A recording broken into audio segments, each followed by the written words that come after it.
The manager grabbed the pin off her apron and said, "You don't get to play charity with my restaurant's money." Denise Carter stood there, hands still, and said, "It's paid, Mr. Holloway. That's all that matters." The dining room didn't move. Nobody breathed. Somewhere in that silence sat a stranger who had no idea what he'd just witnessed, and no idea what he'd do about it 6 months from now.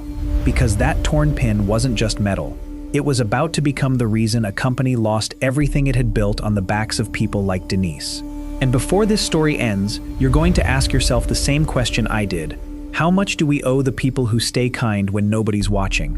Let me take you back. Denise had worked the morning shift at Comfort Table Diner for 6 years, the kind of waitress regulars asked for by name. She kept one thing pinned inside her apron every shift: a small brass button from her grandmother's Sunday coat, the only thing left after the house fire that took everything else. She never talked about it. She just touched it before every shift, like a small prayer, and got to work. Her manager, Rick Holloway, ran the diner like it was still 1985, and he was still the only voice that mattered. He timed her bathroom breaks, he docked her tips for attitude that nobody else ever saw, and he had a particular cruelty reserved for anyone who cost him $1 he didn't expect to spend. That morning, an elderly man in a threadbare coat sat alone at table 9, counting coins that didn't add up to the bill. Denise saw it before he did. She quietly told the kitchen to ring it under her own tab and slipped 2 20s from her own apron pocket into the register. Holloway found out within the hour. He stormed over, snatched her order pad from her hands, and ripped it down the middle in front of every table in the room. "This is what happens," he said, "when we let staff think this is their restaurant." Then he reached into her apron, tore the brass pin loose, and dropped it on the floor. Denise knelt down, picked it up without a word, and said only, "Yes, sir." She finished her shift. She didn't cry until she got to her car. But what Rick Holloway didn't know was who had been sitting 2 tables down that whole morning, watching everything, and writing something down in a small notebook. Denise's grandmother had raised 6 kids on a waitress's wages during a decade when nobody wanted to seat her at their own tables, let alone hire her to serve at theirs. She taught Denise exactly one rule before she passed: you feed people with dignity, especially the ones who can't pay you back.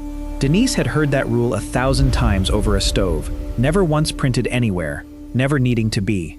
She didn't know that morning that the stranger in the corner booth, the one who tipped in exact quarters and never said much, was the founder of a hospitality investment fund, quietly auditing 300 struggling diners across the state, deciding, city by city, which ones deserved saving.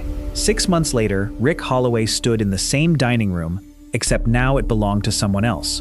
Comfort Table Diner had been bought out, renovated, and reopened under new ownership, and Holloway had been summoned back, informed there was a situation with his old staff files that needed explaining in person. He walked in, expecting an apology.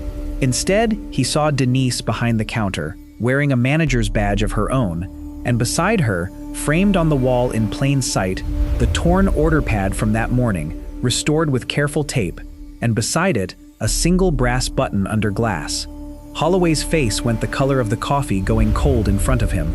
Because the stranger from table 9, the one Denise fed for nothing, was the same man who now owned the diner outright, and he'd spent 5 months quietly pulling personnel files, payroll records, and 3 years of tip docking reports that proved a pattern going back far longer than one torn order pad.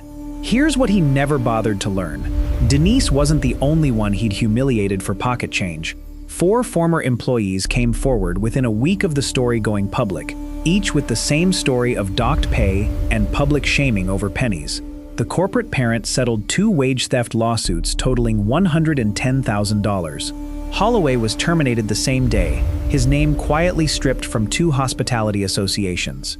A short video, filmed on a customer's phone that morning, and uploaded after the sale went public, crossed 9 million views within a month, with one comment pinned above the rest. Some people build empires by taking. Some people build them by feeding a stranger for free. Remember that torn order pad Holloway threw on the floor? Go back and look at how carefully Denise taped it back together instead of throwing it away. That wasn't sentiment, that was proof, and she knew it. A year later, Denise runs that diner under a new name, Grandma's Table, and every server who works there gets one instruction on day 1. If someone can't pay, you tell me quietly, and we feed them anyway. The fund that bought the diner now covers unpaid tabs at 11 locations statewide, all under a small program named simply the Button Fund. If this story moved you even a little, hit like, subscribe for more stories just like it, and tell me honestly in the comments, have you ever paid it forward for a stranger without knowing what it might cost you? Here's what really gets me about this one. It's not the reversal, and it's not the money that came back around. It's that Denise never once asked for credit for what she did. She just did it, quietly, the way her grandmother taught her. So tell me, is there someone in your life you helped without ever telling them? And did it change you more than it changed them?